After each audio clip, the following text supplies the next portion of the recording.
Kelahiran Pedang Iblis bab 1671 tertawa. Bualan Noah tak membuat Moira kehilangan konsentrasi, namun matanya membelalak saat sosoknya menghilang lagi. Dia sudah siap untuk acara itu, tapi dia gagal merasakannya. Secara teoritis hal itu tidak mungkin. Kesadarannya menutupi seluruh area latihan, tetapi gelombang mentalnya telah kehilangan jejak Nuh. Dia bergerak lebih cepat dari pikirannya. Sebuah perisai yang terbuat dari percikan api segera menutupi sosoknya, tapi sebuah lubang segera muncul di barisan pertahanan itu. Moira hanya berhasil melihat bayangan sebelum sebuah tebasan menyebar melalui pertahanannya dan menghancurkan seluruh mantranya. Moira meledakkan percikan api yang masih ada di sekitarnya. Gelombang energi melesat keluar dan menampakkan sesosok manusia yang mendekat dari sisinya. Noah hendak menyerangnya lagi, dan dia hanya punya waktu kurang dari sekejap untuk bereaksi. Percikan muncul di jalur Nuh. Serangan yang tak terhitung jumlahnya yang siap melepaskan petir berkumpul di antara Moira dan dia, tapi dia tidak menghentikan serangannya. Percikan api mulai meledak di kulitnya dan melepaskan kekuatannya saat dia menekan ke depan. Nuh menahan serangan itu dengan kekuatan yang terkandung di dalam tubuhnya. Zat yang tidak stabil membuat kulitnya mampu melindunginya dari mantra Moira, namun kekuatan itu masih berusaha mendorongnya menjauh. Nuh mau tidak mau melambat saat dia menembus badai bunga api itu. Tubuhnya dapat menahan kekuatan mereka, namun Moira menjadi mampu fokus pada posisinya karena kehilangan kecepatan. Moira berhasil melancarkan serangan kedua setelah memperlambat serangan Noah. Dia menjentikkan jarinya, dan serangkaian percikan muncul antara lawannya dan dirinya. Percikan itu tidak menyerang Nuh. Mereka saling bertabrakan untuk menciptakan energi yang keras dan tidak stabil yang berbentuk sambaran petir tebal. Serangan itu kemudian melesat ke arah lawannya dan mengenai bagian tengah dadanya. Kekuatan fisik Nuh tidak dapat menahan gaya dorong lagi pada saat itu. Badai dan sambaran petir berhasil membuatnya kehilangan pijakan.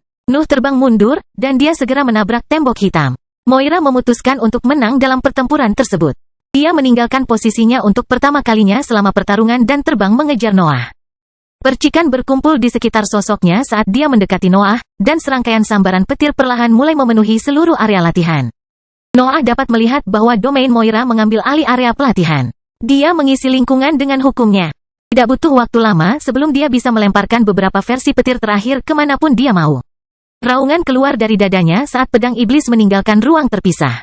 Nuh segera memegang senjatanya dan menebas ke depan untuk membubarkan sebagian percikan api yang memenuhi lingkungan. Serangkaian singularitas melintasi area latihan dan menghancurkan sambaran petir yang menyebar dari sosok Moira. Sebagian besar serangan mencoba mencapai ahlinya, tetapi rangkaian bunga api yang melindunginya memblokir tebasan tersebut dan memungkinkannya melanjutkan penerbangan. Moira bentrok dengan Noah. Dia menimpanya dan melepaskan kekuatan penuh yang terkandung dalam percikan api yang berkumpul di sekelilingnya. Pelepasan energi yang sangat besar menyelimuti Nuh dan kulitnya mulai pecah-pecah lagi, meskipun zat yang tidak stabil itu masih memperkuat ciri fisiknya. Dia bisa menyakitiku, pikir Noah sementara akar hitam menembus telapak tangannya dan melesat ke depan. Aura korosif parasit tersebut menciptakan lubang besar pada pancaran energi dan menghancurkan beberapa percikan api yang terus melindungi tubuh Moira. Sang ahli merasakan kebutuhan mendesak untuk mundur, namun akarnya berhasil menyentuhnya sebelum dia bisa terbang. Moira mendarat di sisi lain area latihan dan mencoba memanggil lebih banyak percikan api, tapi rasa sakit yang tajam tiba-tiba terlintas di benaknya. Matanya tertuju pada tempat akar menyentuhnya. Dia memperhatikan ada lubang hitam muncul di sana. Bintik hitam itu tidak hanya terasa sakit. Parasit tersebut berhasil mencemari Moira dengan aura korosifnya, yang akhirnya menghancurkan kulit dan ototnya saat mencoba menyebar ke seluruh tubuhnya. Moira harus memotong daging yang tercemar untuk menghilangkan energi korosif itu, tetapi ekspresinya memucat saat dia melihat untayan zat hitam pekat terbang ke arahnya. Parasit itu telah mengirimkan aura beracunnya ke arah Moira. Noah telah mengaktifkan fitur barunya untuk melawan ahlinya. Dia harus menghindar, atau zat korosif akan memaksanya mengeluarkan lebih banyak bagian tubuhnya. Moira terbang menjauh dan lolos dari aura korosif, tapi Noah tiba-tiba muncul di hadapannya. Dia telah memperkirakan rute pelariannya.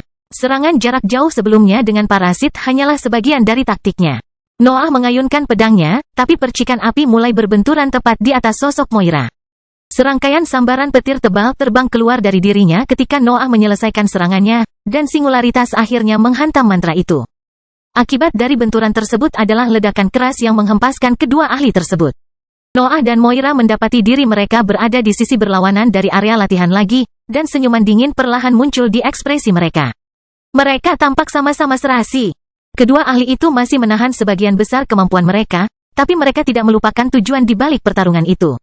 Baik Nuh maupun Moira ingin memastikan bahwa lawan mereka bukan anggota sistem langit dan bumi.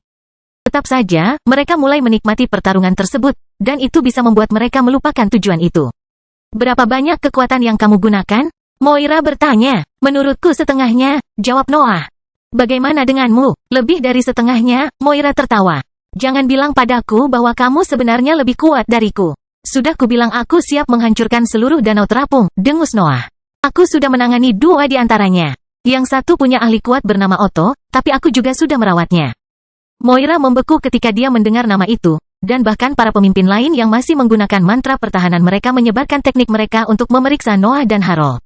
Harold hanya bisa mengangguk melihat pandangan mereka. Nuh telah mengatasi lawan-lawan itu, dan dia juga merasakan kejutan yang sama saat itu. Apakah yang Anda maksud adalah seorang kultivator dengan bakat ringan? Moira bertanya. Noah mengangguk dan mulai menggambarkan fitur wajahnya. Dia bahkan menjelaskan bagaimana dia menjadi korban suap langit dan bumi setelah dunia terbalik. Dia cukup terkenal di lingkungan politik kita sebelumnya, ungkap Moira. Otto telah melakukan banyak perbuatan legendaris sepanjang hidupnya. Saya berjuang untuk percaya bahwa dia telah memutuskan untuk bergabung dengan langit dan bumi pada akhirnya. Nuh mengangkat bahunya. Dia tidak bisa berbicara mewakili Otto. Sang ahli pasti punya alasan untuk berpindah pihak, dan kekuatan yang diperoleh setelah keputusan itu pasti membuat segalanya sepadan. Otto sudah mati kalau begitu, desah Moira. Aku ingin tahu berapa banyak ahli di peringkat ke-8 yang masih bersembunyi di sisi tanah abadi ini. Perkataanku sebelumnya tidak bohong, jelas Noah. Aku benar-benar bertemu Castor, Rebecca, dan Melissa. Mereka mengumpulkan pasukan untuk membersihkan pesawat dan mengembalikannya ke langit dan bumi. Kalau begitu, apa rencanamu? Moira bertanya. Aku ingin iblis menang, ungkap Noah, dan tawa tak terhindarkan keluar dari mulut Moira. Ketiga pemimpin di pinggir lapangan juga akhirnya tertawa. Mereka tidak mengejek Nuh. Keempat ahli tersebut sejujurnya merasa bersemangat dengan misi itu. Kelahiran Pedang Iblis bab 1672 tur. Nuh dan para pemimpinnya menemukan kesepakatan diam-diam, dan keempat ahli itu akhirnya bisa mengungkapkan apa yang disembunyikan danau terapung mereka tanpa takut akan dampak dari langit dan bumi. Keempat pemimpin tersebut memberi waktu kepada Nuh untuk menangani luka-lukanya sebelum menemukan gedung lain. Harold sudah bersama mereka, tetapi Nuh terkejut saat mengetahui bahwa pembudidaya lain telah muncul. Anda dapat melihat para ahli berlari melalui berbagai bangunan atau menempati area tertentu. Para pemimpin tidak lagi menyembunyikan kekuatan pasukan mereka. Para pembudidaya lainnya dapat keluar dan melanjutkan rutinitas mereka seperti biasa. Bangunan baru itu berwarna hitam karena logam hitam aneh menutupi dinding, langit-langit dan lantai. Para ahli memanfaatkan struktur itu sebagai penjara, dan mereka tidak ragu-ragu untuk mengarahkan Noah dan Harold menuju tingkat yang lebih terlindungi. Banyak sel yang dilihat oleh Nuh, namun hanya sedikit yang berisi penjaganya. Semuanya memiliki bekas darah dan masih membawa bau ahli lainnya, namun sepertinya para pemimpin sudah lama merawat mereka. Serangkaian pembudidaya peringkat 8 akhirnya muncul setelah kelompok tersebut mencapai lantai paling terlindungi. Mereka adalah penjaga tambahan yang memastikan bahwa para ahli di dalam sel itu bahkan tidak berpikir untuk keluar. Kami tidak semua memutuskan untuk tetap melawan langit dan bumi, jelas Moira sambil menunjukkan berbagai ahli yang terjebak di dalam sel. Pertikaian internal yang intens terjadi beberapa bulan setelah kami menetap di struktur ini. Pihak kami menang, tapi kami membiarkan beberapa ahli mengumpulkan informasi. Ini menjelaskan mengapa mereka mengetahui kedatangan kita, pikir Noah sambil memeriksa para pembudidaya di dalam sel. Para ahli tersebut menderita luka parah, dan banyak dari mereka bahkan mempengaruhi pusat kekuasaan mereka.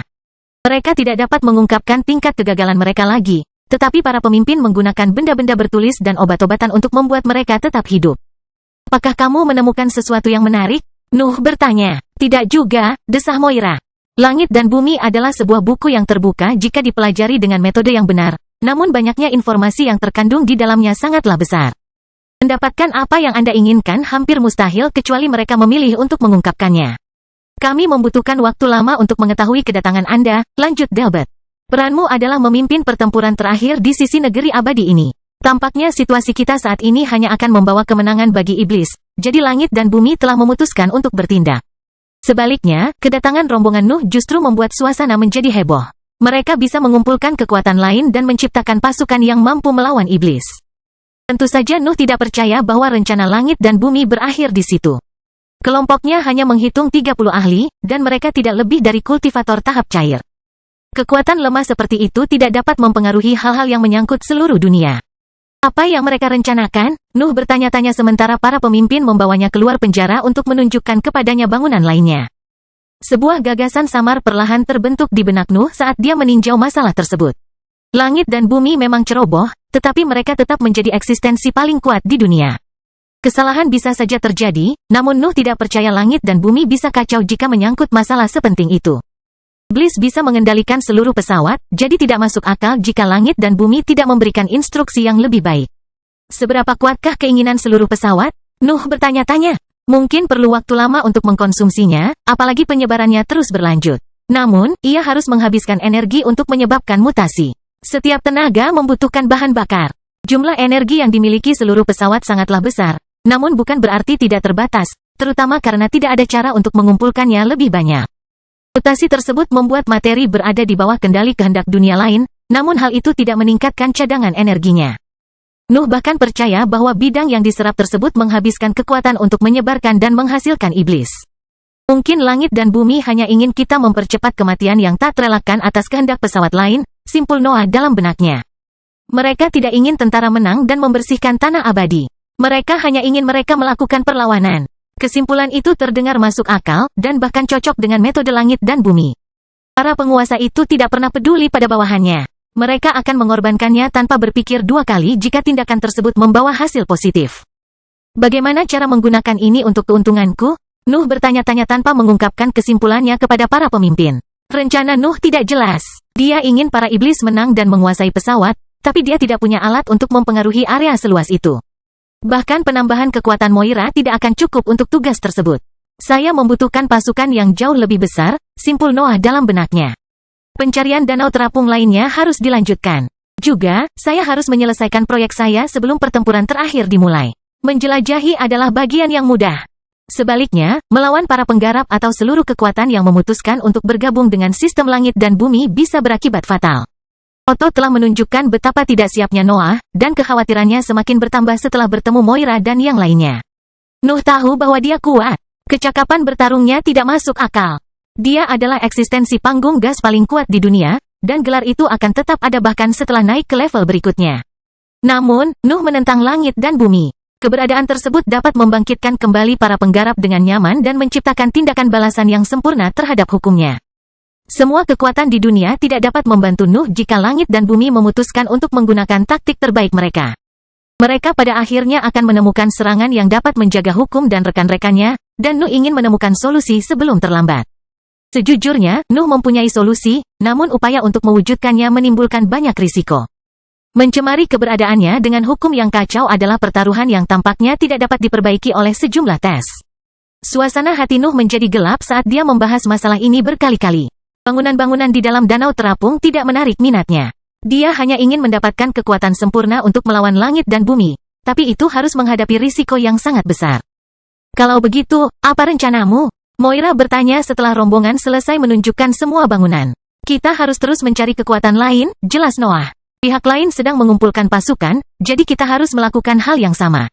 Tidak ada salahnya membunuh sebanyak mungkin pengikut langit dan bumi selama proses tersebut. Itu dia, Delbert bertanya. Kedengarannya tidak terlalu berarti. Saya sedang mengerjakan sesuatu yang mungkin bisa menguntungkan kita, ungkap Noah. Kita tidak perlu berbuat banyak untuk memenangkan pertarungan ini.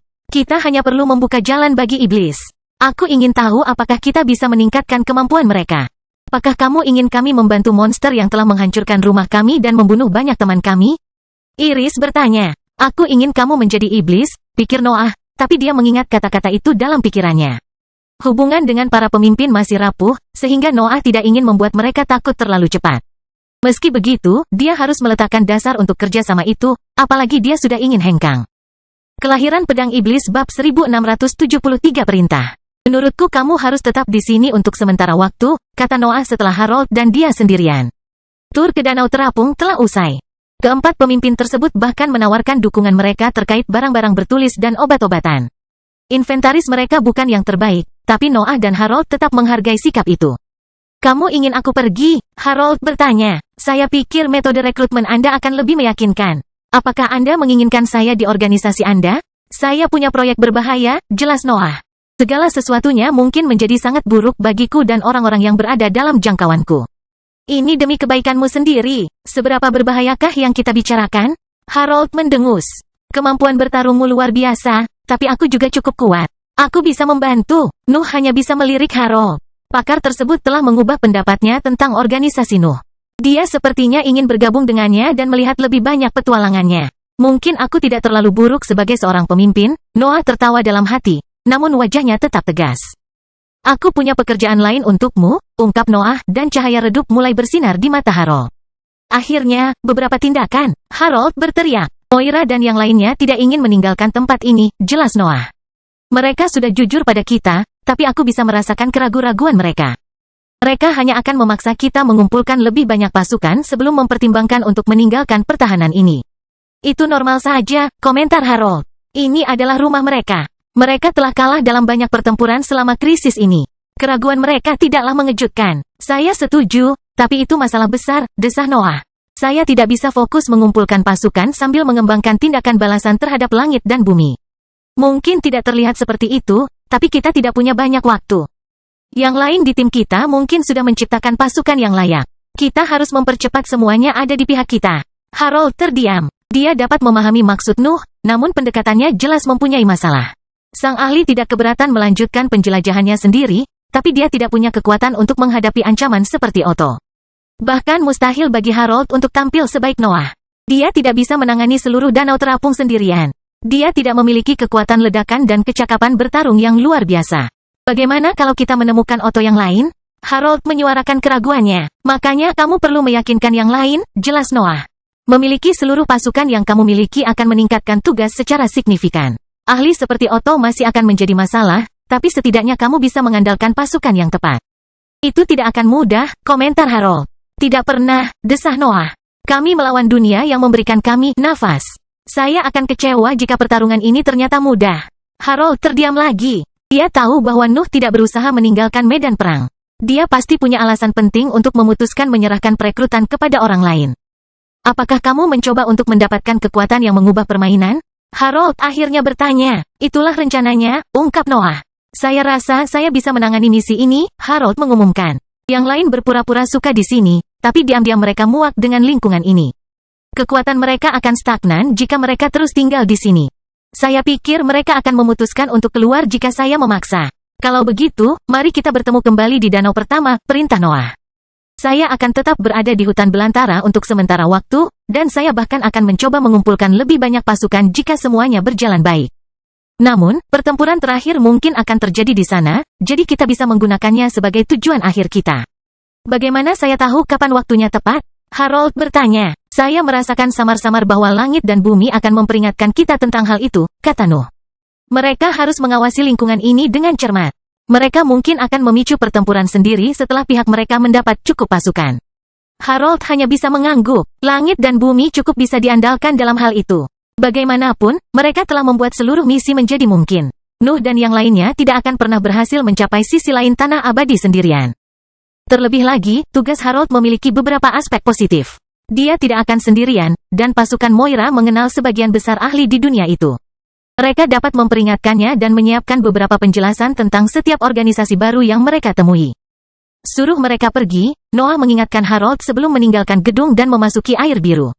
Kumpulkan banyak pasukan, bunuh pengikut langit dan bumi sebanyak yang kamu bisa. Aku akan mencoba kembali setelah semuanya akan dimulai. Nuh pergi tanpa memperingatkan para pemimpin tentang keputusannya. Kepergiannya tidak luput dari perhatian, namun Harold berusaha menjelaskan alasan di balik tindakannya. Tak perlu dikatakan lagi, Moira dan yang lainnya merasa kecewa dengan kejadian tersebut. Mereka ingin meningkatkan hubungan mereka dengan Noah sebelum memutuskan rencananya. Dia adalah pemimpin pasukannya pada akhirnya. Harold hanyalah bawahan lainnya. Namun, mereka dapat memahami bahwa situasinya akan menjadi tegang. Langit dan bumi akan segera bergerak. Pengikut mereka juga mengumpulkan dan membentuk pasukan. Tidak butuh waktu lama sebelum semuanya siap untuk pertarungan terakhir melawan iblis. Nuh terbang sendiri melalui lingkungan yang aneh. Dia tidak mengikuti jalan menuju danau terapung berikutnya, tetapi dia bahkan tidak mencoba untuk kembali ke bangunan pertama. Dia tidak memiliki tujuan yang tepat. Nuh hanya ingin berada sejauh mungkin dari daerah yang dapat menampung para pembudidaya atau binatang ajaib. Proyeknya terlalu berbahaya. Dia tidak bisa mengambil risiko yang tidak perlu. Dataran rusak yang melayang di antara langit muncul dalam pandangannya. Daratan itu terbalik dan memiliki vegetasi di sisi yang salah, tapi Nuh menganggapnya sempurna untuk rencananya. Beberapa sesi pelatihan bergantian dengan banyak eksperimen dengan hukum kacau iblis. Nuh bahkan menghabiskan simpanannya pada suatu saat, dan dia harus meninggalkan dataran untuk memburu makhluk-makhluk itu. Eksperimen terus mengarah pada kegagalan. Secara teori, semuanya harus berhasil. Hukum Nuh sempurna untuk kekuatan itu, namun mutasi terus menguasai keberadaannya. Ini bukan lagi masalah keamanan atau pendekatan. Nuh melakukan eksperimen tersebut pada bagian auranya yang ia pisahkan setiap kali mutasinya tidak terkendali. Dia menggunakan metode tercepat untuk mendapatkan hasil, namun dia masih gagal mendapatkan wawasan berharga mengenai masalah tersebut. Mengapa ambisiku tidak mampu mengendalikan kekuatan ini? Noah menghela nafas dalam pikirannya setelah kegagalan lainnya. Saya melakukan semuanya dengan benar, tetapi mutasi terus terjadi di luar kendali. Apa yang saya lewatkan? Nuh terus bereksperimen selama beberapa waktu, namun akhirnya menjadi jelas bahwa pendekatannya tidak akan berhasil. Dia harus menemukan sesuatu yang berbeda, dan dia harus melakukannya dengan cepat. Aku perlu terhubung dengan keinginan dunia lain, bukan? Noah menghela nafas dalam pikirannya sebelum mengisi bagian dalam lingkungan mentalnya dengan lapisan materi gelap. Materi gelapnya juga menutupi sosoknya dan menerapkan banyak lapisan pelindung. Nuh sedang mempersiapkan pusat kekuasaannya untuk pendekatan yang berisiko. Energinya yang lebih tinggi adalah satu-satunya zat yang dapat memberinya waktu jika mutasinya tidak terkendali. Kelahiran Pedang Iblis bab 1674 prosedur. Nuh mengambil segumpal energi merah tua iblis dari benda bertuliskan Raja Elbas. Dia mengandalkan bahan-bahan emas itu untuk menahan hukum yang kacau sampai sekarang, tetapi banyak eksperimennya akhirnya membuat bahan-bahan itu kehilangan kekuatan. Dia sudah terlalu lama jauh dari teman-temannya. Noah ingin bergabung kembali dengan mereka, tetapi situasinya tidak memungkinkan dia untuk melakukan itu. Dia punya proyek yang harus diselesaikan terlebih dahulu. Aku selalu melakukan hal-hal yang berisiko, desah Noah sambil membuka benda bertulisan emas itu. Nuh tidak merasa gegabah. Langit dan bumi tidak memberinya kesempatan. Dia harus menyelesaikan proyeknya, atau dia akan selamanya hidup dalam ketakutan akan kemungkinan hukumannya. Ambisinya selalu gagal memberikan tujuan pada hukum yang kacau, tetapi Nuh ingin mencoba pendekatan baru sekarang. Dia tidak akan menggunakan keberadaannya untuk mengubah kekuatan itu. Dia ingin menjalin hubungan dengan keinginan dunia lain dan melihat apakah dia bisa bekerja dari sana.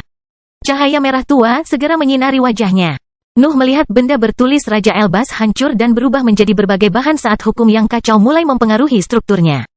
Bahkan area latihannya mengalami mutasi, namun materi gelap berhasil melindunginya. Segumpal gelombang mental meninggalkan pikiran Nuh dan menyelimuti energi merah tua. Pikirannya berubah ketika hukum kacau menghasilkan mutasi, namun kehadiran samar juga muncul dalam kesadarannya. Noah sudah merasakan kehadiran itu sebelumnya. Itu ada di sana setiap kali hukum yang kacau mencoba mengacaukan keberadaannya. Kehendak dunia lain memenuhi kekuatan itu dan memaksa setiap materi keluar dari sistem langit dan bumi. Kehendak dunia lain adalah sekumpulan pemikiran yang berkecamuk. Mereka tidak melakukan kekerasan, tetapi mereka membawa kebencian yang mendalam terhadap hukum langit dan bumi. Tunjukkan padaku sesuatu, bisik Noah dalam benaknya saat lubang hitam menggantikan materi gelap yang mulai menjadi mangsa mutasi. Kuharap kamu tidak hanya marah dan marah. Nuh tidak tahu bagaimana berinteraksi dengan keinginan dunia lain. Dia tidak tahu apakah kata-kata akan berhasil, tapi dia tidak punya hal lain untuk ditawarkan saat ini. Surat wasiat itu tidak bereaksi terhadap pikirannya. Ia terus memberikan tujuan pada hukum yang kacau itu tanpa memedulikan niat Nuh. Ia bahkan tidak menyadari bahwa Nuh telah lama menyimpannya di dalam benda bertulis. Apa yang bisa kukatakan agar kamu bicara? Nuh bertanya. Kuharap kamu tidak hanya marah. Bekerjalah dengan saya. Kami memiliki musuh yang sama. Kata-katanya gagal mencapai telinga wasiat lagi. Hukum yang kacau terus menghasilkan mutasi tanpa mempertimbangkan Nuh. Apakah kamu tidak ingin melawan langit dan bumi? Nuh bertanya dalam pikirannya. Saya dapat membantu. Kekuatan perubahan Anda dapat mengubah saya menjadi salah satu musuh terburuk mereka. Sesuatu sepertinya berubah setelah Nuh menyebut langit dan bumi. Itu bukanlah sesuatu yang besar, tapi kemauan perlahan mulai bergerak ke arah pikiran Nuh. Mutasi mengikuti peristiwa itu. Udara antara Nuh dan gumpalan energi merah tua berubah sementara keinginan dunia lain mencoba mencapai pikirannya. Noah mengertakkan gigi sebelum membiarkan sebagian kecil dari kekuatan itu masuk ke dalam pikirannya. Tekanan yang sangat besar segera mendarat di dinding mentalnya, tapi dia menahan rasa sakit untuk menerjemahkan keinginannya. Jejak materi gelap meninggalkan pikirannya sebelum mereka bisa bermutasi sepenuhnya. Lubang hitam menjaga kondisi Nuh dan akan selalu memberikan energi baru yang lebih tinggi untuk menggantikan apa yang berhasil dinodai oleh hukum kacau. Beberapa gambaran membingungkan muncul dalam penglihatan Nuh saat pikirannya memikirkan sebagian kecil surat wasiat. Dia bisa merasakan kemarahan yang sangat besar mengalir melalui pikirannya dan mencoba mengendalikan gelombang mentalnya. Namun beberapa pemandangan menakjubkan perlahan-lahan menjadi terlihat selama proses tersebut. Nuh melihat kehampaan yang luas dalam segala kegelapannya sebelum daratan yang sangat luas terlihat dalam pemandangan itu. Pesawat itu belum memiliki kemauan saat itu, namun datangnya cahaya putih memaksa kesadarannya untuk terbangun. Cahaya putih itu tidak mempedulikan banyaknya makhluk hidup yang menghuni pesawat itu. Ia menelan daratan dan mulai menyeretnya menuju sejumlah besar planet dan bidang yang lebih rendah. Adegan itu terhenti ketika langit putih langit dan bumi mulai terlihat. Nuh secara langsung melihat batu-batu besar merembes melalui lapisan besar yang menyilaukan itu dan berubah menjadi material milik tanah abadi. Kemarahan dunia lain muncul pada saat itu. Kehendaknya terbangun dan memberikan satu tujuan pada masalahnya. Ia harus melawan hukum langit dan bumi, bahkan jika prosesnya menyebabkan kehancuran dirinya sendiri. Aku sudah mengetahui semua ini, Noah mendengus sambil menyingkirkan keinginan yang tersisa dari pikirannya. Saya ingin kekuatan perubahan Anda, tetapi dengan persyaratan saya. Aku tidak ingin menjadi iblis yang tidak punya pikiran. Undang-undang yang kacau tiba-tiba berhenti mempengaruhi lingkungan. Materi di sekitar energi merah tua tidak berubah lagi. Sesuatu di dalam diri mereka telah berubah setelah keluhan Nuh. Apakah kamu akhirnya siap mendengarkanku? Nuh bertanya dengan hati-hati. Rasanya aneh berinteraksi dengan sesuatu yang sekuat itu melalui pikiran. Nuh bahkan harus menafsirkan perilakunya yang tidak jelas dan memastikan bahwa keberadaannya tidak menjadi mangsa hukum yang kacau pada saat yang bersamaan. Itu adalah proses yang melelahkan. Hal itu menghabiskan energi mental Nuh dengan kecepatan yang tak terduga, namun ia menahan rasa sakit dan kelelahan untuk mencapai tujuannya. Bergabunglah. Bertarung, sebuah suara yang dalam tiba-tiba keluar dari gumpalan hukum yang kacau. Noah hampir melepaskan energinya karena kejadian mendadak itu. Dia tidak berharap hukum akan berbicara, dan ketegangannya tidak membantu dalam masalah ini. Saya sudah menjadi bagian dari pertarungan, Noah menjelaskan melalui suaranya. Saya hanya membutuhkan alat untuk melawan langit dan bumi. Energi Anda dapat membuat saya kebal terhadap kekuatan mereka, dan saya membutuhkannya. Keheningan terjadi, tetapi Nuh menunggu dengan sabar. Dia tidak tahu betapa sulitnya sebagian kecil keinginan yang terkandung di dalam energi merah tua untuk berbicara, tapi dia bisa menebak bahwa prosesnya jauh dari mudah. Transformasi, kata suara berat itu. Itulah masalahnya, desah Noah. Saya tidak ingin mutasi acak. Saya ingin menggabungkan kekuatan Anda dengan hukum saya dan menggunakannya untuk meningkatkan keberadaan saya. Bisakah Anda melakukan sesuatu? Noah masih merasa tegang, namun keadaannya sudah membaik. Dia telah menjalin hubungan dengan keinginan dunia lain. Prosedurnya akhirnya mengambil satu langkah maju. Diperlukan, suara yang dalam itu berkata sebelum hukum yang kacau itu meledak. Energi merah tua menyelimuti Nuh dan menembus lapisan materi gelap. Lubang hitam menggantikan energi tinggi yang tercemar, tetapi Nuh merasa kemampuan mentalnya menurun karena pengaruh itu. Kehendak dunia lain segera kembali menekan pikirannya dan memperburuk kondisinya. Teman-temannya ingin keluar dan membantu Noah, tapi dia menggunakan sebagian dari kendali menghilangnya untuk menyegel mereka di dalam ruang terpisah. Hukum kacau menyebar ke seluruh sosoknya dan akhirnya berhasil mengatasi materi gelap. Mereka bisa mendarat di kulitnya dan menerapkan efeknya, dan penglihatan Nuh menjadi gelap saat keberadaannya mulai berubah. Nuh ingin melawan proses itu, tetapi dia merasa ada yang tidak beres. Nalurinya menjerit, tetapi sebagian dari mereka dapat merasakan bahwa hukum yang kacau itu tidak memiliki niat buruk. Sebaliknya, tampaknya keinginan dunia lain telah menyetujui persyaratannya. Hukum yang kacau menyatu dengan ambisinya saat hukum itu mencapai setiap sudut tubuhnya. Nuh segera berubah menjadi iblis saat energi merah tua menutupi dirinya. Kelahiran pedang iblis bab 1675 perubahan. Transformasi tersebut mengaburkan kesadaran Nuh. Dia tidak bisa berpikir lagi, dan dia kehilangan kesadaran akan sekelilingnya. Hukum yang kacau telah mengubahnya menjadi eksistensi yang dimaksudkan untuk menyebarkan kehendak dunia lain dan mengubah lingkungan. Noah tidak lagi bisa mengendalikan tubuhnya. Dia berdiri dan mulai terbang tanpa tujuan melalui lingkungan yang aneh. Pikirannya hanya bereaksi terhadap kehadiran hukum langit dan bumi, dan dia tidak pernah gagal mengubahnya melalui pengaruhnya. Hukumnya sepertinya sudah tidak ada lagi. Hukum yang kacau menutupi sosoknya dan menjadikannya boneka sederhana di tangan dunia lain. Tampaknya proyeknya gagal, namun sebagian dari dirinya masih ada di dalam wujud barunya. Materi gelap memiliki ketahanan bawaan terhadap mutasi karena merupakan bentuk energi yang lebih tinggi. Lubang hitam bahkan dapat mengubahnya menjadi lebih baik dalam melawan hukum yang kacau tersebut. Terlebih lagi, organ tersebut selalu dapat menggantikannya ketika kehendak dunia lain mulai mempengaruhinya. Isi perut Nuh tetap aman dari kekacauan hukum. Organ dan pusat kekuasaannya tidak mengalami mutasi yang tidak disengaja. Ambisinya perlahan-lahan dapat menyempurnakan hukum yang kacau menjadi bentuk energi yang tidak akan merugikan keberadaannya. Lubang hitam juga dapat belajar selama proses tersebut dan meningkatkan hasilnya. Beberapa perubahan akhirnya mulai terjadi, namun Nuh tidak memiliki kendali atas perubahan tersebut. Tidak mungkin melacak perjalanan waktu dalam situasi seperti itu.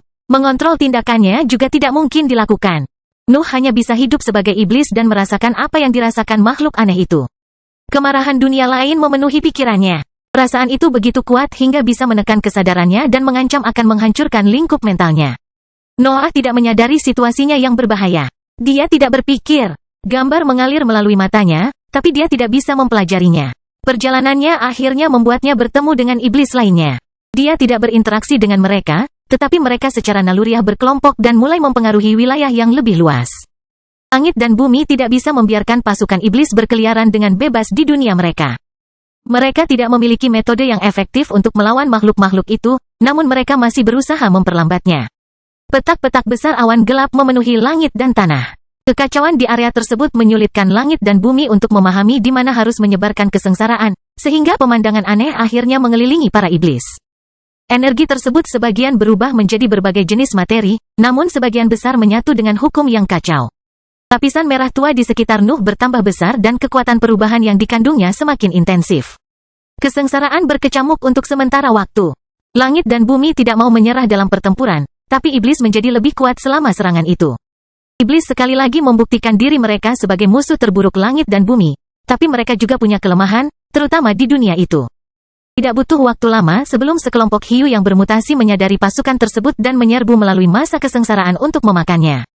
Sambaran petir yang dilepaskan oleh langit dan bumi dapat melukai hiu, namun hewan tersebut seringkali berhasil menghindari serangan tersebut karena mereka tidak membidiknya.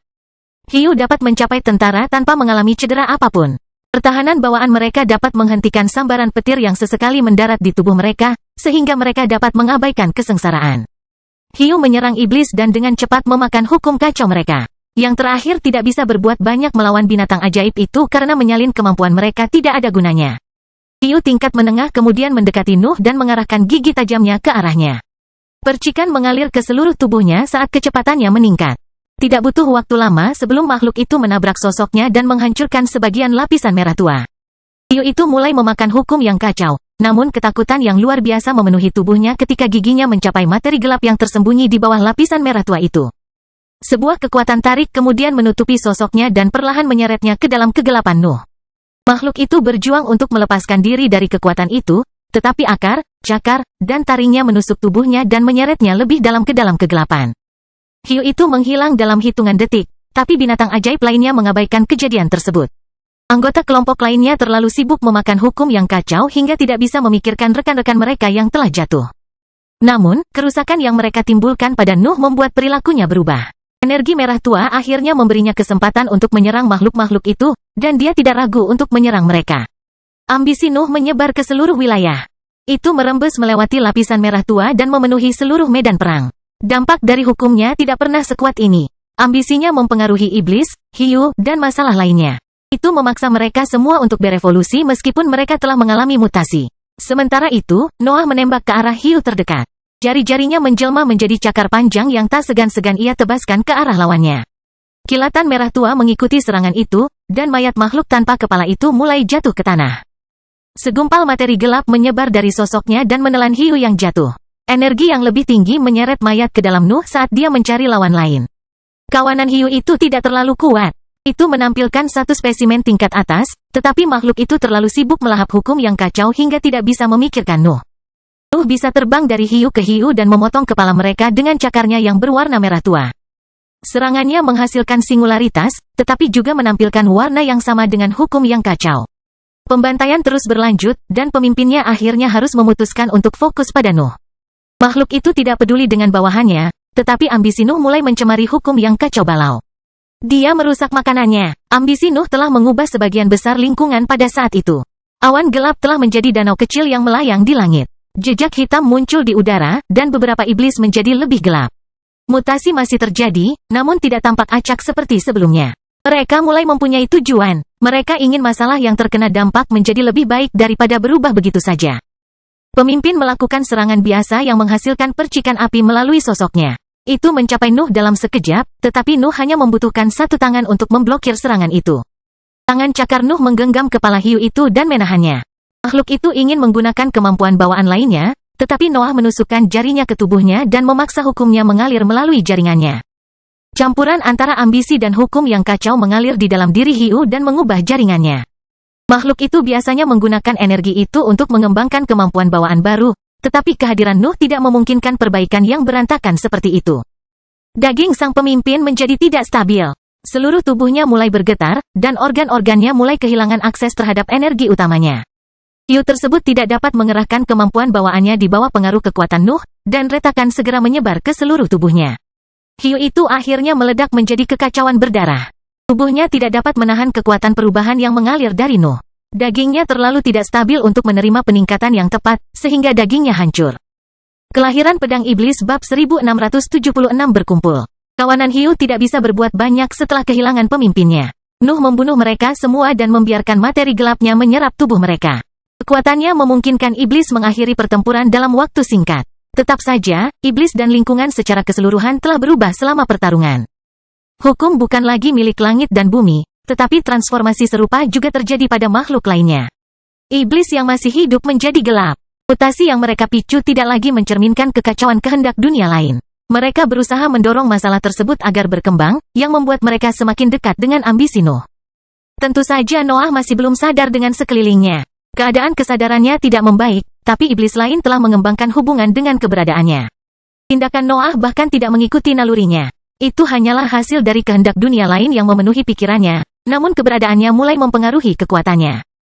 Ambisi yang muncul dari sosoknya tadi adalah milik keberadaannya. Namun, itu mulai berubah karena kekacauan hukum di sekitar tubuhnya. Ada sesuatu yang berubah dalam dirinya, tapi prosedur itu baru saja dimulai. Perlu waktu untuk memahami apakah hal itu dapat memberikan hasil yang tepat atau apakah Nuh akan menjadi iblis sungguhan. Iblis sepertinya tertarik dengan keberadaannya. Mereka telah mengembangkan hubungan yang aneh dengannya setelah transformasi baru-baru ini. Mereka ingin menyatu dengan sosoknya, tetapi ada sesuatu yang menghalangi mereka untuk melakukan pendekatan itu. Kehendak dunia lain pada akhirnya mengambil alih perilaku mereka dan menghilangkan kebingungan mereka. Kelompok iblis dan Nuh melanjutkan perjalanan tanpa tujuan mereka melalui negeri abadi. Kehadiran hukum langit dan bumi merupakan seruan yang tidak bisa mereka tolak. Perjalanan Nuh melintasi negeri abadi berlanjut. Pasukan iblisnya mengubah semua yang mereka temui dan memastikan pengaruh langit dan bumi berhenti menjangkau wilayah tersebut. Iblis biasanya mengubah lingkungan secara acak, tetapi kelompok Nuh memicu mutasi yang tidak terlalu berbahaya. Medan dan air berhenti naik ke langit, dan udara tidak lagi berusaha menjadi tanah. Kesengsaraan akhirnya datang lagi, dan hal yang sama juga terjadi pada kawanan Hiu. Iblis menarik kedua masalah tersebut karena sifatnya, dan perilaku mereka menghalangi mereka untuk menutupi jejaknya. Setiap pertempuran melawan Hiu memaksa Nuh untuk lebih mengekspresikan kekuatannya. Dia tidak hanya mengandalkan cakar jarinya selama pertarungan terakhir. Dia juga menggunakan mantra sederhana yang sebagian besar terdiri dari awan gelap yang melahap segalanya. Ambisinya terus berkembang selama proses itu. Banyaknya pertempuran memaksa Nuh untuk mengungkapkan akibat dari mutasi yang mempengaruhi keberadaannya. Perubahan terbesar melibatkan hukumnya. Dia menjadi lebih berpengaruh, dan harga dirinya juga meningkat. Transformasi yang melanda lingkungan menjadi lebih spesifik. Medannya tidak lagi menjadi logam sederhana. Itu bermutasi menjadi paduan keras yang sepertinya mampu menyerap nafas. Hal yang sama berlaku untuk air dan udara. Sebagian darinya berubah menjadi cairan dan gas padat yang meningkatkan fitur bawaannya. Ambisi Nuh tidak hanya memaksa sifat mereka untuk berevolusi. Itu memastikan bahwa properti terbaik mereka mencapai tingkat yang lebih tinggi. Iblis juga mengalami perubahan serupa. Mereka perlahan-lahan kehilangan warna merahnya dan menjadi makhluk yang benar-benar gelap. Perubahan acak yang dihasilkan oleh mutasi mereka juga lenyap. Mereka perlahan-lahan berubah menjadi entitas yang mampu meniru efek hukum Nuh. Nuh akan menghargai evolusi itu, tetapi dia masih tidak memiliki kendali atas kesadarannya. Namun, nalurinya mulai mempengaruhi perilakunya, meski hanya sedikit. Perubahan lain yang melibatkan iblis adalah hubungan mereka dengan Nuh. Mereka perlahan-lahan berhenti mematuhi perintah wasiat dan mulai mengikuti Nuh secara naluriah. Para iblis mulai berperilaku seolah-olah mereka adalah bagian dari kelompok Nuh. Kehendak dunia lain tidak mengandung naluri itu. Makhluk-makhluk itu telah mengambil mereka dari pengaruh Nuh dan telah belajar bagaimana mereka harus bertindak sebagai bawahan yang baik. Aspek yang paling mengejutkan dari transformasi itu adalah iblis normal langsung tertarik pada Nuh. Pasukan bertambah besar setiap kali mereka bertemu lebih banyak makhluk-makhluk itu, dan hanya kelompok Hiu yang berhasil mengurangi jumlah mereka. Hal itu juga berubah pada suatu saat. Iblis biasanya harus menerima kerusakan sebelum memutuskan untuk fokus pada lawannya, tapi pengaruh Nuh telah membuat agresi mereka meroket. Fitur itu terutama memengaruhi Nuh. Dia tidak menunggu Hiu untuk menyerangnya lagi ketika pasukannya bertemu dengan kawanan itu. Sebaliknya, dia langsung menyerang spesimen terkuat mereka dan menggunakan teknik samarnya untuk mengalahkannya. Setiap pertempuran membuat Nuh mengungkapkan kemajuannya. Setiap tahun yang dihabiskan dengan hukum kacau di sekitar sosoknya memaksa keberadaannya untuk berubah, namun kejernihan masih berjuang untuk kembali ke pikirannya. Pasukan besar telah berkumpul di daerah yang jauh di Tanah Abadi. Sebagian besar pasukan itu menetap di sekitar Danau Terapung, namun mereka memiliki pertahanan yang cukup untuk menangkis setiap ancaman eksternal. Rekan-rekan Nuh ada di sana, tetapi mereka yang tergabung dalam legiun dan organisasinya menduduki daerah pinggiran pemukiman. Mereka sepertinya tidak cocok dengan kekuatan lain yang berkumpul pada tahun-tahun itu, tapi hal itu tidak mengganggu mereka. Aldea akhirnya keluar dari Danau Terapung dan mencapai kelompok Raja Elbas. Kedatangannya mengingatkan para ahli, tetapi mereka tetap mempertahankan ekspresi santai. Defying Demon belum kembali, Aldea mengumumkan. Saya telah bekerja dengan penduduk asli untuk memahami lokasinya saat ini. Tetapi tampaknya bahkan langit dan bumi pun tidak dapat mengetahui lokasinya. Itu tidak mengherankan, desah Raja Elbas. Sama sekali tidak mengejutkan, tambah Wilfred. Langit dan bumi tidak bisa melacak ahli warisku. Iblis-iblis berteriak sebelum tertawa terbahak-bahak. Ini masalah serius, keluh Aldea. Pertempuran terakhir sudah dekat. Langit dan bumi akan melakukan sesuatu untuk mengirim semua iblis dan binatang ajaib yang bermutasi ke arah kita. Pasukan kita tidak cukup untuk menangani pertempuran ini. Apakah kamu menantangku? Divine Demon bertanya, tapi Wilfred segera meletakkan tangannya di bahunya untuk menghentikan tren itu. Kami melakukan apa yang diminta ketiga pemimpin itu, dengus Raja Elbas. Kami bahkan menemukan penggarap panggung padat lainnya selama penjelajahan kami. Apalagi yang Anda inginkan? Saya siap meninggalkan tempat ini jika Anda memastikan bahwa kami sudah hancur. Tidak ada seorang pun yang meninggalkan sisi Tanah Abadi ini, ancam Aldea, dan auranya mulai keluar dari sosoknya. Kekuatan lain di sekitar Danau Terapung tiba-tiba mulai memperhatikan percakapan itu. Mereka semua adalah pengikut langit dan bumi, jadi mereka akan menghukum siapapun yang mencoba pergi sebelum pertempuran terakhir. Kau sadar kalau memusuhi kami sekarang hanya akan menyakitimu? Raja Elbas menghela nafas. Ingatlah bahwa kita memutuskan untuk kembali. Wajar jika kita sudah menyiapkan jalan keluar. Kita bisa mencarinya jika kamu mau, Fergie mengangkat bahunya. Tinggal di sini memang membosankan, kata The Fuleri. Mereka memaksa saya pergi untuk buang air besar. Mereka kejam, komentar iblis surgawi sambil menepuk punggung si bodoh. Saya juga ingin mendapatkan akses ke koneksi langit dan bumi, Luke mengumumkan. Saya tidak suka bahwa tim Anda adalah satu-satunya kelompok yang telah melihat metode penduduk asli. Itu aku tidak bisa, Aldea mengungkapkan sambil menyembunyikan sedikit keraguan. Tim saya adalah satu-satunya kelompok yang dapat diterima oleh langit dan bumi. Kalian semua terlalu jauh dari sistem mereka. Mengapa kamu datang ke sini? Raja Elbas berkata dengan nada kesal. Jangan salahkan kami jika si idiot sembrono itu melakukan sesuatu yang gila. Aku hanya ingin memastikan dia tidak menghubungimu, Aldea mengungkapkan sebelum meninggalkan area tersebut dan kembali ke dalam Danau Terapung. Raja Elbas dan yang lainnya hanya bisa bertukar tatapan tajam setelah kepergiannya. Situasi mereka tidak ideal, dan Noah terlambat. Mereka harus bertindak tanpa dia jika perang terjadi sebelum dia kembali. Kelahiran Pedang Iblis bab 1677 mengulur-ulur waktu. Perjalanan Nuh berlanjut. Nalurinya tidak pernah berhenti mengambil alih kehendak dunia lain, namun pengaruhnya tetap terbatas pada aspek tertentu dari perilakunya. Nalurinya sebagian besar memengaruhi gaya bertarung dan ambisinya, tapi tetap saja tidak bisa mengembalikan kesadarannya. Selain itu, ia terus mematuhi perintah wasiat dan mencari hukum langit dan bumi untuk bertransformasi. Hidup menjadi mudah bagi iblis dengan adanya Nuh. Dia merawat hiu-hiu itu, dan kesengsaraan tidak bisa berbuat apa-apa terhadap mereka. Dia tidak menghadapi ancaman yang layak, dan itu membuat transformasinya berjalan lancar. Perjalanan tersebut membawa pasukan lebih jauh ke Tanah Abadi. Angin kencang akhirnya mulai bertiup di sekitar Nuh, dan jumlah kelompok yang kuat pun bertambah. Hiu masih mencoba memakan iblis, namun pengaruh Nuh telah membuat mereka menjadi racun bagi binatang ajaib. Mereka membawa pengaruhnya dan berusaha meningkatkan kekuatan makhluk tersebut, namun mutasi makhluk tersebut terlalu acak untuk menemukan stabilitas baru. Nuh telah mengubah iblis menjadi racun bagi hiu. Makhluk-makhluk itu tidak bisa beradaptasi dengan perubahan mendadak itu, jadi kebanyakan dari mereka mati di awal setiap pertarungan. Sesuatu terjadi saat pasukan iblis berkeliaran di wilayah berangin. Sensasi samar yang menyenangkan muncul di benak Nuh bahkan jika dia belum mendapatkan kembali kendali atas kesadarannya. Perasaan itu tidak datang dari instingnya. Itu adalah sesuatu yang dimaksudkan untuk keinginan dunia lain. Itu memaksa iblis untuk berbalik dan melihat ke arah bagian terdalam dari Tanah Abadi. Pasukan Nuh segera berbalik untuk mencapai sumber perasaan itu. Langit dan bumi telah menciptakan sesuatu yang tidak bisa diabaikan oleh kehendak dunia lain. Itu adalah umpan yang jelas, tapi iblis tidak peduli. Perasaan itu tidak hanya menarik perhatian para iblis. Hiu dan materi yang terkena mutasi mulai bergerak menuju sumber sensasi tersebut. Batu-batu besar, bungkusan, danau besar, dan angin kencang terbang menuju sumber itu.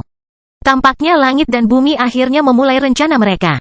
Suara dengungan samar bergema di langit dan meningkatkan sensasi menawan yang menarik segala sesuatu yang terpengaruh oleh hukum kacau. Iblis bahkan mengabaikan hukum yang masih menjadi milik langit dan bumi dalam perjalanan mereka untuk mencapai tujuan tersebut lebih cepat. Panggilan itu terlalu intens, seolah-olah inti musuh mereka berada di ujung jalan itu. Tidak butuh waktu lama sebelum pasukan besar terbentuk di Cakrawala. Semua iblis dan hiu di negeri abadi bergerak menuju tujuan itu. Potongan-potongan lingkungan juga melayang di antara mereka, dan itu menciptakan pemandangan yang megah namun aneh. Perjalanan bertahun-tahun berakhir ketika tentara mencapai danau terapung yang dikelilingi oleh para petani. Nuh akan mengenali teman-temannya di antara kelompok itu jika kesadarannya kembali. Namun, dia melihat mereka hanya sebagai musuh yang harus diatasi untuk mencapai targetnya. Pilar besar cahaya putih bersih bersinar di tengah danau terapung. Cahaya itu membawa hukum langit dan bumi dalam bentuknya yang murni. Tampaknya mengandung inti keberadaan mereka dan kekuatan yang sangat besar. Hiu-hiu itu bahkan tidak repot-repot menunggu teman barunya. Rasa lapar telah membutakan mereka. Energi di dalam pilar cahaya dapat membawa level mereka ke peringkat ke-9 dalam sekejap. Bahkan binatang ajaib di peringkat ke-8 terbawah hanya membutuhkan satu gigitan dari struktur itu untuk mencapai puncak perjalanan budidaya. Sebaliknya, iblis dan lingkungan yang rusak tetap tertinggal. Kehendak dunia lain mengendalikan tindakan mereka, dan rasanya saat yang tepat untuk menyerang belum tiba. Prasasti yang tak terhitung jumlahnya menyala ketika hiu menyerang ke depan. Berbagai susunan pertahanan yang menampilkan berbagai jenis pertahanan melepaskan kekuatannya pada binatang ajaib itu. Hiu kehilangan lebih dari separuh pasukannya dalam satu serangan. Kekuatan yang terkandung dalam pertahanan tersebut bahkan dapat mengancam makhluk tingkat atas, sehingga sebagian besar spesimen tersebut tidak memiliki peluang untuk bertahan hidup. Para pembudidaya di belakang pertahanan mulai melawan hiu yang selamat dari pertukaran awal. Binatang ajaib lebih dari mereka, tapi mereka tidak memiliki kewarasan mental untuk mendekati pertempuran dengan benar. Hiu hanya bisa berpikir untuk mencapai pilar cahaya. Mereka tidak peduli dengan para penggarap. Peluang untuk mencapai peringkat ke-9 ada di depan mata mereka. Mereka tidak akan keberatan dengan mangsa kecil dalam situasi seperti itu. Pasukan manusia mengeksploitasi fitur itu. Berbagai ahli mengerahkan banyak mantra yang bekerja sama dengan pertahanan untuk menekan hiu dan mengatasi kelemahan jumlah mereka. Perintah samar dalam bentuk perasaan tiba-tiba terngiang di benak Noah. Kehendak dunia lain telah berbicara. Ia ingin para iblis bergabung dalam pertempuran dan menghancurkan mereka yang membela langit dan bumi. Gelombang kemarahan memenuhi Nuh saat dia maju terus.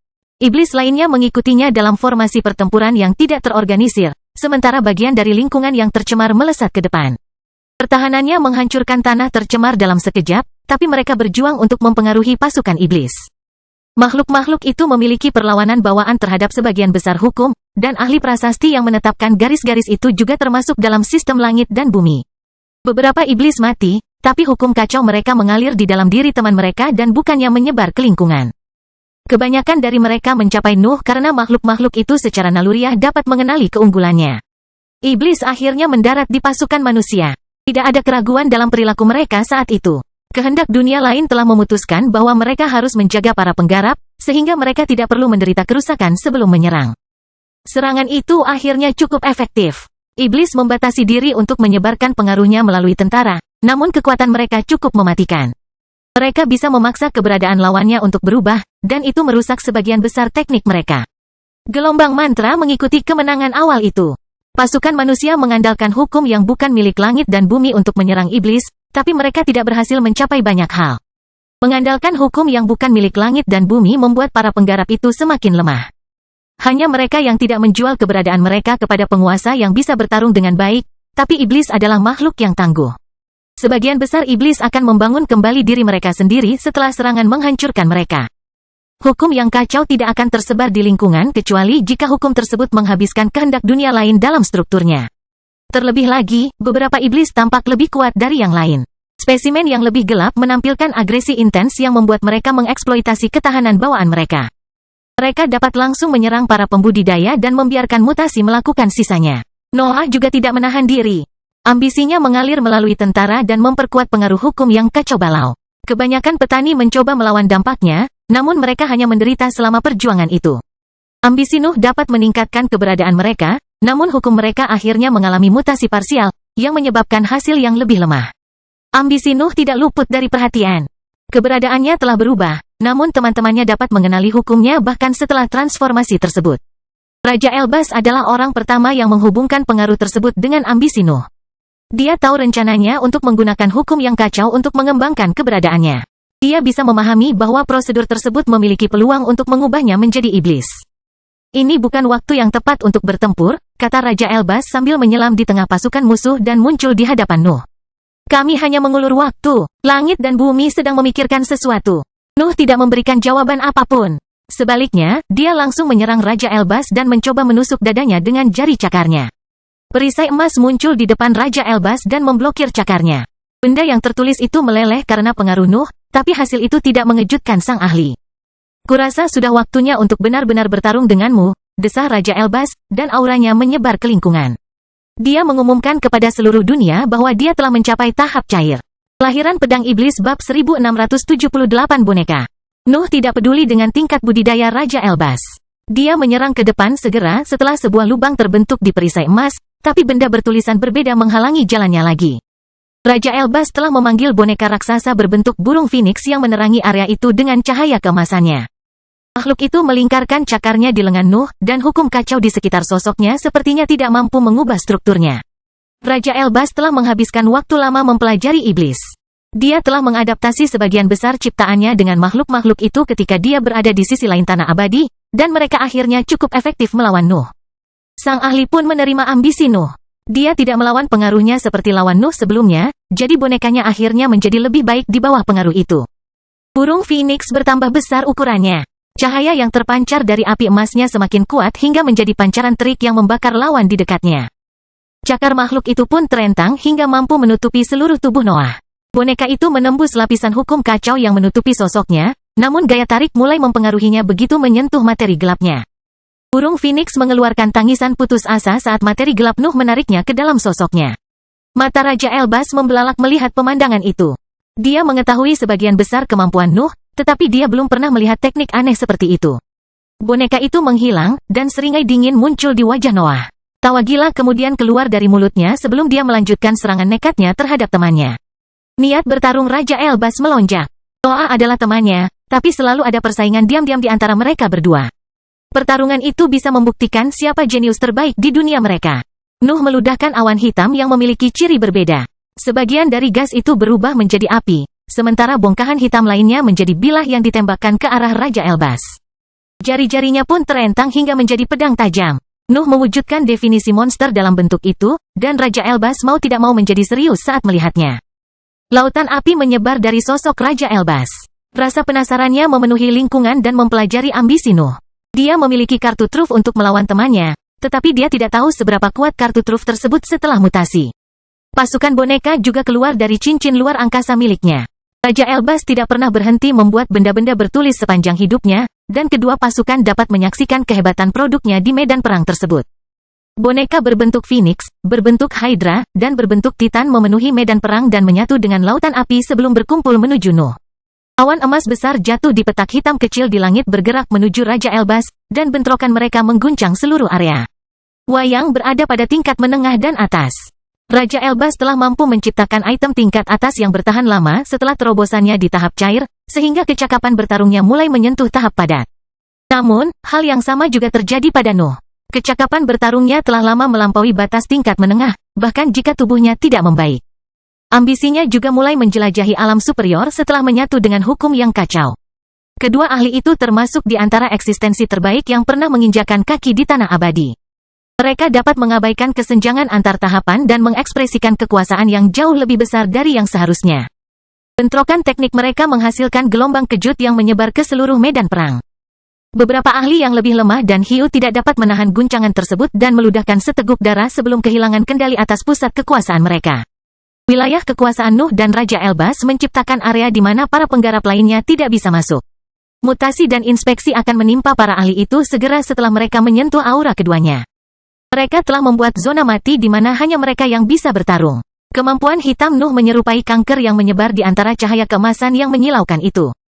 Energinya memaksa api untuk berevolusi, tetapi ia melahapnya tepat setelah mutasi mulai memengaruhi strukturnya.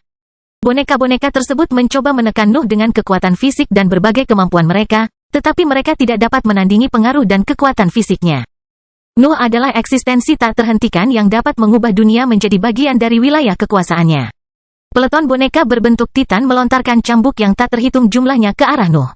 Senjata-senjata itu melingkari sosoknya dan mencoba menahan gerakannya. Boneka berbentuk Hydra itu memuntahkan gelombang api emas yang menyatu dengan lautan api di sekitar mereka dan berubah menjadi berkas cahaya. Serangan-serangan itu menyatu pada Nuh dan mengabaikan cambuk sebelum mendarat di tubuhnya. Boneka berbentuk burung phoenix itu meludahkan bola api dan mengeluarkan tangisan tajam yang mencoba melemahkan hubungan antara Nuh dan energinya. Laut emas meningkatkan kemampuan itu dan memungkinkan mereka mencapai Nuh tanpa menemui hambatan apapun. Nuh berjuang mati-matian melawan kemampuan itu. Cakarnya menembus cambuk, dan energi gelapnya melawan sinar emas yang mendarat di sosoknya. Bola api dan serangan suara sulit untuk dilawan, sehingga lapisan hukum kacaunya segera lenyap selama serangan itu. Namun, Nuh tidak pernah berhenti maju. Raja Elbas hanya bisa memperlambatnya. Nuh tidak peduli hukum kekacauannya menghilang dan terus menembus wilayah emas yang memisahkannya dari lawannya. Perubahan terjadi setelah semua hukum yang kacau balau lenyap. Raja Elbas telah memaksa Nuh untuk memperlihatkan baju besi jahat yang terbuat dari materi gelap, tapi itu hanya memperburuk situasinya. Nuh berhenti setelah hukum kacau di sekitarnya lenyap. Dia membiarkan cahaya keemasan menyerang baju besi jahatnya dan mengungkap potongan kulitnya. Semburat kebingungan muncul di wajahnya yang mengerikan, tapi keinginan dunia lain masih memenuhi pikirannya. Tidak masalah hukum yang kacau itu telah lenyap. Kehendak dunia lain memiliki kendali penuh atas pikirannya, jadi dia tetap menjadi iblis. Noah memeriksa tangannya yang cakar dan bagian kulitnya yang telanjang sebelum senyumnya melebar. Dia merentangkan tangannya dan mengeluarkan tawa gila sebelum kekuatan tarikan besar keluar dari sosoknya. Langit membungkuk saat gaya tariknya semakin kuat dan mulai mempengaruhi segala sesuatu di lingkungan. Noah menjelma menjadi lubang hitam yang menyerap api emas, boneka, dan nafas. Semuanya lenyap begitu menyentuh materi gelap di sekitarnya. Kekuatannya tidak segera meningkat, tetapi Raja Elbas menyerah pada boneka-bonekanya karena dia kehilangan koneksi dengan mereka. Kamu bisa menyimpannya, Raja Elbas tertawa sebelum menghunus tombak api tingkat atas. Benda bertulis lainnya muncul di tubuhnya. Mahkota emas menyala muncul di kepalanya, dan tanda menutupi kulitnya. Tingkat kultivasinya tampaknya meningkat setelah menggunakan senjata itu, dan auranya meningkat selama proses tersebut. Namun, Nuh belum berakhir. Tawanya terus menyebar ke seluruh medan perang hingga akhirnya mencapai iblis lainnya. Iblis segera berhenti bertarung. Strukturnya mulai bergetar ketika dua kekuatan bertempur di dalamnya. Naluri yang diwarisi dari Nuh dan keinginan dunia lain sedang berjuang untuk makhluk-makhluk itu. Iblis yang lebih gelap akhirnya menembak ke belakang dan terbang menuju Nuh. Tubuh mereka meledak dan menjelma menjadi arus hukum kacau yang menutupi sosoknya. Ekspresi Raja Elbas membeku sesaat. Transformasi Nuh membuatnya mampu mengendalikan iblis. Kemampuan itu bisa mengubahnya menjadi Raja Negeri Abadi jika ditangani dengan benar. Kelahiran Pedang Iblis Bab 1679 Keingintahuan. Noah menjelma menjadi iblis hitam tinggi. Pengaruhnya semakin kuat dan menyerbu wilayah lain, dan bahkan menembus aura 4 kultivator tahap padat. Raja Elbas terus mengerahkan pertahanan dan menuliskan item untuk mempersiapkan bentrokan yang akan segera terjadi, tetapi sebuah bayangan tiba-tiba melewatinya. Nuh belum berhenti menyerap energi di lingkungan, tetapi kekuatan yang sangat besar mendarat di tubuhnya dan melemparkannya ke tanah. Jejak hukum yang kacau meninggalkan tubuhnya dan menciptakan garis hitam yang menghubungkan tempat sebelumnya dengan lubang yang digali saat kecelakaan terjadi. Namun, energi itu menghilang setelah Wilfred meninju udara beberapa kali. Saya tidak butuh bantuan, Raja Elbas mendengus. Aku tidak membantumu, jawab Wilfred tanpa mengalihkan pandangannya dari lubang di tanah. Apakah kamu tahu apa yang terjadi padanya? Ini hanya salah satu eksperimen gilanya, Raja Elbas menjelaskan sambil mendekati bibrida tersebut. Saya curiga hukum kacau di sekelilingnya berfungsi sebagai kepompong. Dia jelas-jelas bertransformasi, tapi saya tidak tahu apakah dia punya cukup waktu. Apa yang selanjutnya kita lakukan? Divine Demon bertanya saat bergabung dengan grup. Menekannya adalah hal yang mustahil, lanjut Raja Elbas. Kita harus menghajarnya begitu dia kembali sadar. Aku suka rencananya, Wilfred tertawa sambil meretakkan jarinya. Saya juga akan membantu, tambah Divine Demon. Lebih baik jika kamu tetap tinggal, kata Raja Elbas sambil menghentikan iblis surgawi. Hukummu tidak cocok dengan pertempuran ini. Kamu akhirnya akan melawan Nuh sampai mati. Iblis ilahi ingin mengeluh, tetapi ucapan Raja Elbas masuk akal. Sebuah dengusan keluar dari mulutnya sebelum dia bergabung kembali dengan anggota timnya yang lain dan membantu mereka dalam pertempuran. Tanah di sekitar lubang menjadi hitam saat ambisi Nuh meresap ke dalam kainnya. Medan di seluruh wilayah dengan cepat berubah menjadi paduan keras yang tampaknya mampu menolak serangan yang mengandung nafas. Tawa gila segera keluar dari lubang dan menyebar ke seluruh langit. Sosok Nuh melangkah keluar dari lubang dan mengamati kedua ahli di langit. Seringainya melebar, dan sepasang rongga muncul di tempat matanya seharusnya berada. Raja Elbas mengarahkan tombaknya ke arah Nuh dan melepaskan sinar tajam yang terbuat dari cahaya keemasan. Serangan itu mencapai sasarannya dalam sekejap, tetapi laut hitam menyebar di tanah sebelum bisa menyentuh Nuh. Versi kekerasan dari dunia gelap meluas dan menutupi permukaan bumi. Itu menyebar hingga perbatasan wilayah dan mulai naik ke langit saat Nuh terbang menuju lawan-lawannya.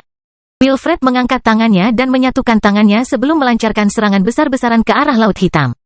Sebuah lubang muncul di strukturnya dan menusuknya dari sisi ke sisi, tapi serangan itu tidak menghentikan tekniknya. Tetap saja, Wilfred dan Raja Elbas dapat melihat apa yang terjadi pada tanah hitam melalui lubang tersebut. Black metal yang muncul sebelumnya telah hilang sama sekali. Tampaknya dunia gelap telah melahapnya. Semburat ketakutan mencapai pikiran para ahli. Dunia gelap terlalu berbahaya. Mereka tidak bisa membiarkannya menelan mereka. Apakah kamu menentang hal itu? Wilfred bertanya. Kenapa aku selalu membuang-buang simpanan benda-benda bertulis untukmu? Raja Elbas menghela nafas sebelum membuka tangannya yang bebas dan mengarahkan telapak tangannya ke arah laut hitam yang datang. Benda bertulis yang tak terhitung jumlahnya jatuh ke dunia gelap dan memasuki struktur cairnya. Raja Elbas menggunakan seluruh simpanannya untuk mengalahkan teknik itu, tapi dia tetap mempertahankan kreasi terbaiknya. Ribuan benda bertulis memasuki dunia gelap dan meledak sebelum Raja Elbas kehilangan koneksi dengan benda tersebut. Materi gelap yang ganas tampaknya mampu menahan serangan tersebut, namun nyala api keemasan akhirnya menembus strukturnya. Retakan akhirnya muncul pada teknik tersebut. Cahaya keemasan bersinar dari mereka dan memenuhi lingkungan sebelum menghasilkan ledakan besar yang memaksa para ahli lainnya melakukan tindakan pertahanan. Gumpalan materi gelap yang ganas terbang ke segala arah dan menghancurkan segala sesuatu yang disentuhnya. Beberapa hiu mati ketika zat itu mengenai mereka, dan hal yang sama juga terjadi pada beberapa pembudidaya yang lemah. Nuh muncul kembali di tengah langit. Armor hukum kekacauannya sebagian telah hilang, tapi wajahnya terus mengarah ke lawan-lawannya. Namun, Wilfred tiba-tiba muncul di atasnya dan melepaskan badai pukulan yang melemparkannya kembali ke tanah.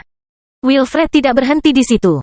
Dia mengikuti Noah ke dalam lubang yang dibuat di tanah dan terus melancarkan serangan. Retakan besar menyebar ke seluruh wilayah. Seluruh area akan hancur karena serangan Wilfred yang tiada henti. Bibrida itu tidak bisa berhenti melontarkan pukulan. Keraguannya akan memberikan kesempatan pada hukum yang kacau untuk terakumulasi pada sosoknya, dan dia tidak bisa membiarkan hukum tersebut menyentuhnya. Selain itu, dia menekan Nuh, yang merupakan inti dari pertempuran itu. Dia hanya perlu melanjutkan sampai Nuh mendapatkan kembali kendali atas kesadarannya. Namun, sebuah tembok tiba-tiba menghentikan serangannya. Mata Wilfred membelalak saat dia melihat cakar jahat telah mencengkeram pergelangan tangannya dan berhasil menahan lengannya untuk tetap diam. Wilfred mencoba melepaskan diri, tetapi kekuatan fisik Noah menghentikan usahanya. Bibrida itu akhirnya bisa memastikan bahwa Nuh lebih kuat darinya. Hukum kacau di sekitar Nuh telah menghilang, tapi tawanya segera menyebar ke langit lagi dan menarik perhatian iblis lainnya. Makhluk-makhluk itu melesat ke arahnya dan menyatu dengan sosoknya sementara dia terus mengunci Wilfred dalam genggamannya. Wilfred menendang Noah, tapi serangannya tidak menghasilkan apa-apa. Nuh adalah tembok yang tidak bisa dia hancurkan. Raja Elbas tiba untuk membantunya. Dia mendarat di samping kedua ahli itu dan mengarahkan tombaknya ke arah Nuh. Ujung senjatanya menyentuh kepala Nuh sebelum seberkas sinar tebal keluar darinya. Wilfred tidak bisa melepaskan diri bahkan setelah serangan itu. Cahaya kemasan menyebar dan menampakkan wajah asli Nuh. Sebuah luka dalam muncul di pipinya, namun luka itu tidak menghilangkan senyum gilanya. Wajah Noah tidak berubah, tapi ekspresinya jauh dari normal. Cahaya merah tua keluar dari matanya, dan ekstasi murni memenuhi wajahnya. Dia tampak sangat senang berada dalam situasi itu. Kegelapan menumpuk di mulut Nuh sebelum gelombang api hitam memenuhi lingkungan. Materi gelap juga meluas dan menelan kedua ahli tersebut. Raja Elbas dan Wilfred menemukan diri mereka berada dalam teknik Nuh. Arus kegelapan mengalir melalui sosok mereka dan merusak teknik mereka. Mereka menerapkan mutasi dan melemahkan keberadaan mereka pada saat yang bersamaan. Materi gelap juga melahap bongkahan energi yang hilang dari teknik tersebut karena mutasi. Raja Elbas dan Wilfred menentang transformasi pada saat itu, sehingga ambisi Nuh merugikan mereka. Raja Elbas segera menutup matanya, dan rasa penasarannya menyebar melalui gelombang kegelapan di sekelilingnya. Auranya memenuhi keseluruhan teknik Nuh dan mempelajarinya secara keseluruhan. Sang ahli telah menemukan tindakan balasan terhadap ambisi Nuh sejak lama. Keberadaan Nuh terus berkembang, namun Raja Elbas masih bisa membedakan hukumnya dari mutasi. Keingintahuan Raja Elbas terfokus pada ambisinya sebelum menjentikkan jarinya. Gelombang kegelapan tiba-tiba kehilangan kekuatannya dan berubah warna menjadi merah. Sang ahli telah menghilangkan ambisi Nuh dari teknik tersebut, yang hanya menyisakan kekuatan iblis di sekitar mereka. Serangan itu juga melemahkan Noah dan membuat Wilfred melepaskan diri dari genggamannya. Bibrida itu berteriak sebelum membanting tinjunya ke tanah dan menghasilkan gelombang kejut besar yang menghancurkan teknik di sekitarnya. Kedua ahli itu akhirnya berhasil melepaskan diri dari arus gelap, tetapi sedikit kejutan muncul di mata mereka ketika mereka berbalik ke arah Nuh. Yang terakhir telah berjongkok di tanah, dan tubuhnya mulai menunjukkan tanda-tanda ketidakstabilan. Kelahiran Pedang Iblis Bab 1680 Kemarahan. Teknik Raja Elbas berhasil menghancurkan ambisi Nuh. Keingintahuannya dapat membatalkan hukum lain selama dia mempelajari strukturnya dan menciptakan counter yang sempurna. Ambisi Nuh belum menyatu dengan hukum yang kacau, sehingga Raja Elbas dapat menargetkan hukumnya selama penyerangan. Akibat dari tindakan tersebut adalah hilangnya keberadaan Nuh dari lingkungan. Meski begitu, Raja Elbas sudah membaik. Kemampuannya bahkan bisa mempengaruhi isi hati seorang ahli sekarang. Hukumnya telah menghilangkan ambisi yang memenuhi sosok Nuh dan hanya menyisakan hukum yang kacau balau. Wilfred kemudian menghancurkan energi di area tersebut dan membiarkan Noah pada dasarnya telanjang. Dia tidak lagi memiliki hukum atau ambisi yang kacau di sekelilingnya. Seluruh sosoknya tampak kosong. Nuh berjongkok di tanah. Pusat kekuasaannya ingin memprioritaskan pembuatan hukum untuk memenuhi dagingnya, namun keinginan dunia lain ingin dia melanjutkan mutasi lingkungan. Dua kekuatan bertempur di dalam pikirannya. Kehendak dunia lain adalah kekuatan besar yang dapat menghancurkan lingkungan mentalnya, namun nalurinya perlahan-lahan mencemarinya selama beberapa tahun terakhir. Perjuangan itu tidak membahayakan lingkungan mentalnya. Kehendak dunia lain ingin mempertahankan kendali atas Nuh, sehingga mereka harus mempertahankan pusat kekuasaannya. Tetap saja, nalurinya memperjuangkan kebebasan, dan mereka bisa melihat jalan menuju kemenangan melawan kekuatan luar biasa itu. Raja Elbas dan Wilfred berhenti menyerang. Mereka saling melirik sebelum menatap Noah lagi. Mereka tidak dapat memahami apa yang sedang terjadi, tetapi mereka tahu bahwa teknik mereka dapat melukai temannya secara serius sekarang. Raungan memekakkan telinga keluar dari mulut Nuh saat dia membenturkan kepalanya ke tanah. Tindakannya memperbesar celah yang diciptakan oleh Wilfred, dan suaranya menarik perhatian para iblis di medan perang. Sisi kemanusiaan pun tak segan-segan mengeksploitasi peristiwa itu. Semua iblis menoleh ke arah Nuh, meninggalkan banyak celah di pertahanan mereka. Para kultivator dapat dengan cepat meraih beberapa kemenangan melawan lawan-lawan yang menyebalkan itu. Beberapa iblis yang lebih gelap berkumpul di sekitar Nuh. Raja Elbas dan Wilfred melihat makhluk-makhluk itu berkumpul di langit di atas mereka, tapi mereka tidak bergerak. Kedua ahli tersebut mencoba memahami apa yang harus mereka lakukan dalam situasi tersebut. Mereka tidak tahu apakah membiarkan hukum yang kacau balau menutupi Nuh lagi adalah pilihan yang baik, jadi mereka tetap berada di sampingnya. Iblis juga tidak bergerak setelah mereka berkumpul di atas Nuh.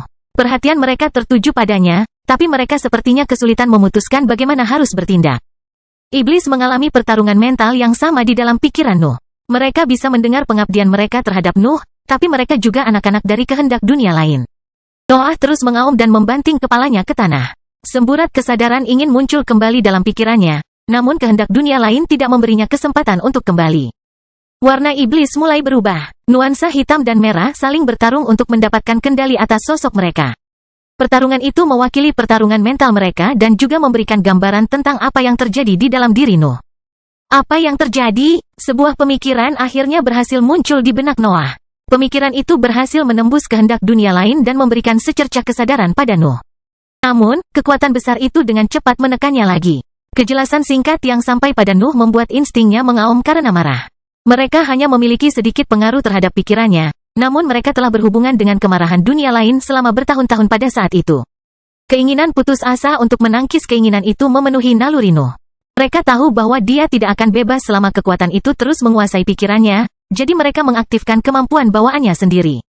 Energi mental Nuh melonjak dan mulai melahap keinginan dunia lain. Kekuatan luar biasa dalam energi itu memperbesar dinding mentalnya dan menipiskan strukturnya, namun juga memberi ruang bagi kesadarannya. Percobaan, Noah berteriak ketika pikiran lain berhasil muncul di benaknya. Keinginan itu melawan, tetapi iblis di sekitar Nuh tidak mau mematuhi perintahnya. Mereka tetap berada di udara dan menyaksikan keberadaan yang mencoba melawan kekuatan yang terkandung di seluruh dunia. Tentu saja, Noah sebenarnya tidak melawan keinginan seluruh pesawat. Pikirannya tidak akan pernah mampu menahan kekuatan itu. Hanya sebagian kecil dari kekuatan itu yang meresap ke dalam diri Nuh dan mengendalikan tindakannya. Kekuatan sebenarnya dari wasiat itu berasal dari kondisi energinya. Itu bahkan lebih baik dari materi gelap. Meski begitu, keinginan itu masih ada di benak Nuh. Tidak peduli berapa banyak energi yang dikandungnya. Lingkungan menempatkannya pada posisi yang tidak menguntungkan karena pusat kekuasaan Nuh dapat memberinya aliran energi yang hampir tiada habisnya. Energi mentalnya terus melahap kemauan dan mengosongkan lebih banyak ruang. Pusat kekuasaan Nuh perlahan-lahan mulai mendapatkan kembali kendali atas tindakan mereka dan mulai melawan kekuasaan tersebut. Materi hitam dengan cepat berkumpul di sekitar kepalanya dan mencoba menstabilkan dinding mentalnya dari luar. Pikiran Nuh membesar terlalu cepat karena kekuatan besar yang terkandung dalam kemauannya, dan energi yang lebih tinggi ingin memperlambat proses itu. Noah berhenti menanduk tanah dan meletakkan kedua tangannya di tanah saat geraman mulai keluar dari mulutnya. Gumpalan api juga terbang keluar darinya, tapi tidak pernah menyebar terlalu jauh melewatinya. Hanya dantiannya yang tetap diam. Tampaknya organ tersebut belum siap untuk mengisi tubuhnya dengan hukumnya lagi. Ia sedang menunggu sesuatu yang bahkan instingnya tidak bisa mengerti. Surat wasiat itu perlahan-lahan kehilangan kekuatannya, dan semburat kejelasan mulai menumpuk di benak Nuh. Dia tidak segera mendapatkan kembali kemampuannya untuk berpikir, tapi dia bisa memperbaiki prosedur yang dimulai dengan nalurinya. Berbagai energi yang bekerja di dalam diri Nuh menjadi lebih pintar. Materi gelap di sekitar kepalanya tidak lagi membatasi dirinya untuk menahan perluasan dinding mentalnya.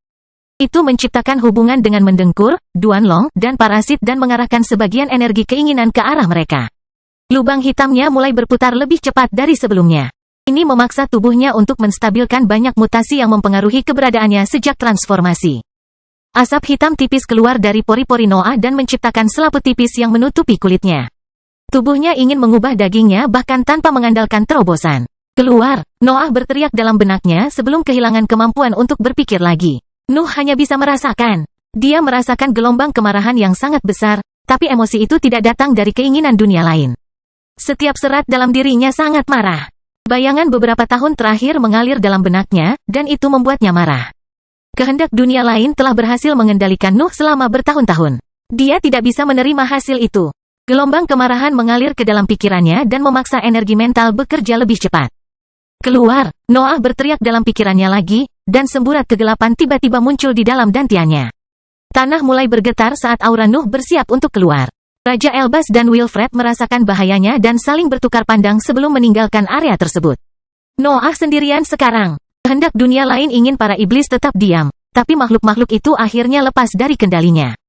Mereka mendarat di tanah yang bergetar dan berlutut ke arah Nuh sambil menunggu dia bangun. Keluar, Nuh akhirnya berhasil mengaum, dan gelombang api hitam yang pekat keluar dari mulutnya. Nyala api menciptakan pilar panas yang menjulang tinggi di langit saat dia memiringkan kepalanya ke atas. Kemarahan samar juga merembes keluar dari sosoknya sebelum aura kekerasan menyebar dari kulitnya dan menghancurkan kepompong tipis itu.